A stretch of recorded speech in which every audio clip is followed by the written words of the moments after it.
Me and a couple friends last year decided we wanted to go camping. We wanted to do something we usually wouldn't do, for fun. And this is what we all agreed to. This was completely out of character for us, but it was just us boys, a few tents, and all the food we thought we would need for the weekend. This wasn't your average campground.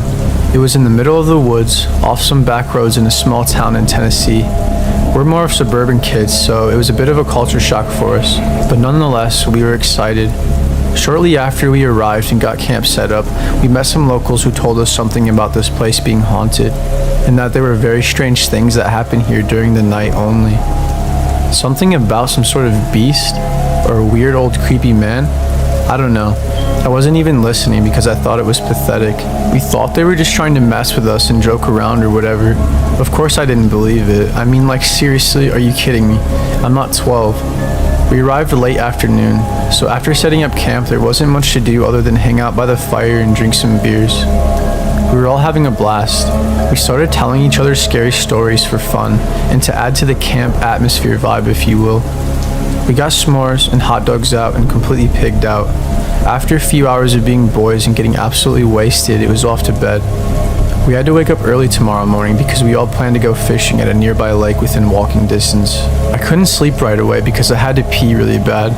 I couldn't find my flashlight, so I said to hell with it. I walked over maybe 30 feet from camp and peed by a tree.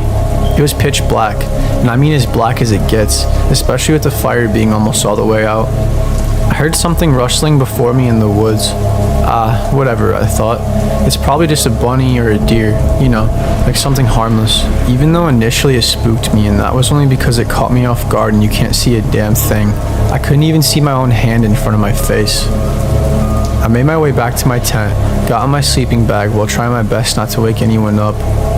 I tried to fall asleep, but I couldn't. I was having some anxiety, and I'm a light sleeper, so hearing everyone snore was driving me nuts. Within an hour, I started to doze off, but then, all of a sudden, I awoke to rustling in the leaves. It was a lot louder this time, and whatever the hell it was making a very strange noise. Almost what you would expect a wild beast to sound like. Yes, I said beast, because I don't know how else to describe it. I immediately thought of what those locals told us, and I was thinking, no, calm down, I'm overreacting, I told myself. There's no such thing as monsters. Yeah, you could say I was scared shitless, but my friend sleeping next to me woke into panic as well. What the hell, Darren said. Dude, what is that? Is that a bear? I don't know, but what should we do? We both kind of sat there for a moment while we tried to piece together what the next move was. We didn't want to run, because if that was a bear and it started chasing us in the middle of the night, I don't imagine that would end well for us. I was sitting and I was thinking, well, it's probably smartest for us to just stay in here and wait it out. So that's what we did. We sat there in silence for about an hour, whispering here and there. Darren fell back asleep shortly after, but I still couldn't sleep knowing there was something out there. Call me a wimp or whatever, but I'm sure most of you would be freaking out too. I lied awake most of the night, just like hours of just thinking. I think I dozed off again for a moment, and I heard whatever the hell that thing was again, messing around with some of our belongings at camp this time. It was about morning by now, so there was a little bit more light. I opened my tent, looked outside, and I shit you not, there were 3 black bears looking directly at me. Okay, so it was a monster, just not the type of monster the locals warned me about. They started making their way towards me slowly. I started yelling at them, hey, get back, go away. Guys, wake up, help. Everyone got up slowly, but thankfully a few friends of mine woke up in time. As we were all yelling at them, it didn't take long before the bears ran away. Had I been alone, who knows what would have happened. I'm just thankful my friends were there. We ended up staying another night at camp and the bears didn't come back. That was probably a bit risky, but everyone left unharmed, thankfully. My family and I go camping 3 or more times a year at all different types of campgrounds across the US. This particular time we were in Indiana.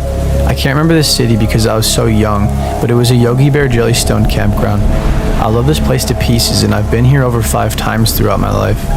One of the first times we went, something horrible happened. Keep in mind, I was only a kid at the time. I had made some friends my age at the park. We did all sorts of things, played basketball, went to the arcade, went swimming and fishing. You name it, we did it. It was a lot of fun and everything was going great.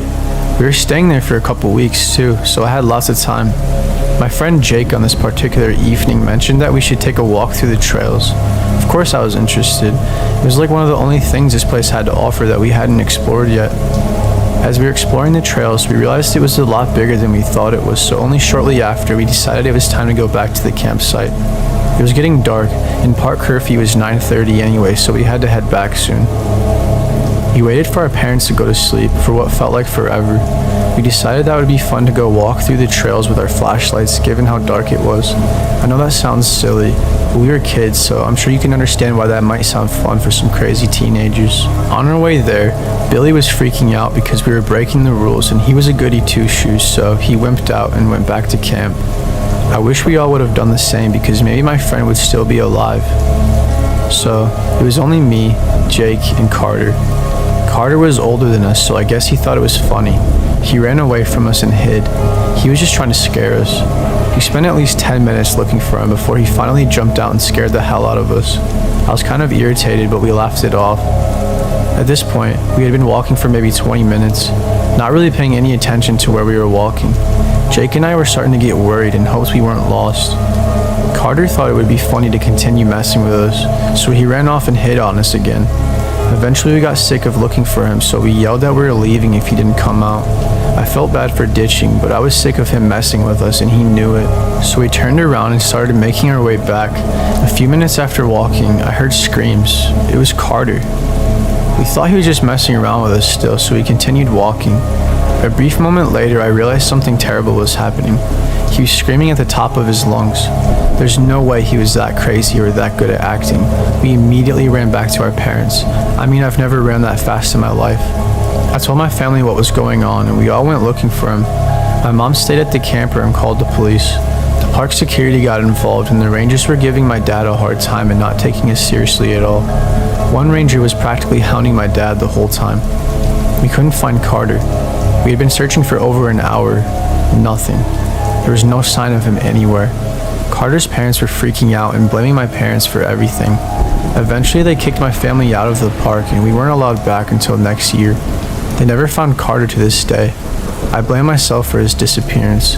The guilt haunts me every single day that I should have done something different.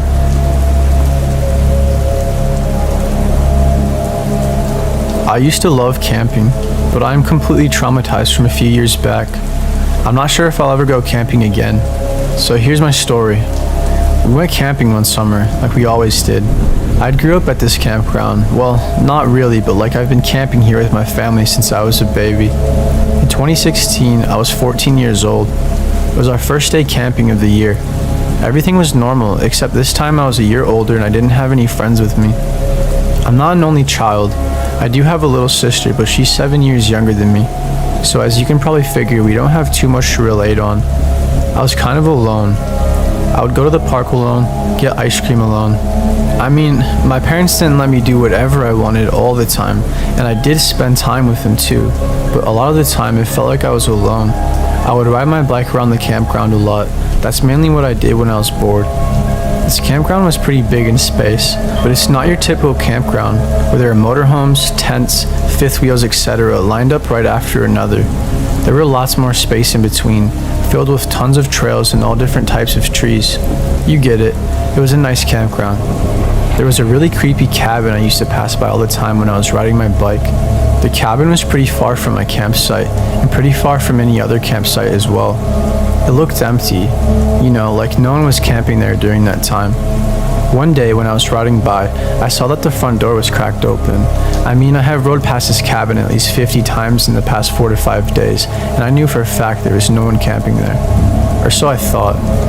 Geez, I just wish I never would have gone in there. Of course, my curiosity got the best of me, and I ever so slowly made my way up the couple steps onto the porch and slowly pushed the door forward. It was so eerie because the door was creaking the whole time. Probably for like 15 seconds. It was very cringe sounding. Who's there? I stood in complete silence, eyes wide, and my mouth dropped to the floor. The old man standing right across from me told me to come inside and reassured me it was okay. I turned around to leave, and immediately he yelled at me and told me to come back. I took off on my bike and drove away as fast as possible. There was nothing that really happened after that. I don't know what he wanted, but good thing I didn't have to find out.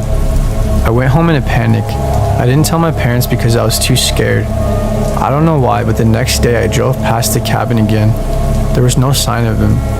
I know now that he was definitely trying to lure me in, and who knows what he was going to do. I hadn't seen him again until the last day of camping. I was at the arcade playing this basketball game.